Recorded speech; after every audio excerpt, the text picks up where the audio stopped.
Welcome to Luca and Miguel. Enjoy the video. You start by getting a thorough eye exam now, don't delay. Once tested, confirm refractive error and any axial length data so you know severity and progression. Make sure to bring current glasses and a brief symptom log. That helps your practitioner decide immediate correction.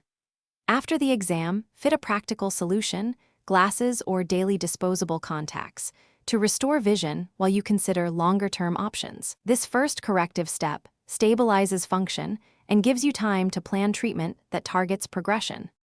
Once you have baseline data, move into progression control measures. You should discuss low-dose atropine drops and how they slow axial elongation. Ask about concentrations and monitoring. Make sure to evaluate orthocratology lenses if you need daytime freedom and frequent follow-up.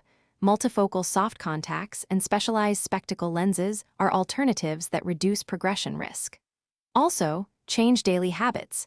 Enforce regular outdoor time. Schedule 20-20-20 breaks during near work, and limit continuous close tasks to reduce strain and myopia progression. When your prescription is stable, consider definitive options like LASIK, PRK, or SMILE. You must be a candidate with stable refraction and healthy corneas. Once you choose surgery, follow the surgeon's pre-op and post-op protocols, antibiotic and steroid drops, sleep precautions, and scheduled follow-ups to ensure proper healing.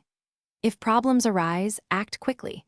Contact your eye care provider for exam and treatment. One key troubleshooting tip: if vision blurs suddenly or pain, seek immediate evaluation to rule out. Thanks for watching and please subscribe. It's the best investment you'll ever make.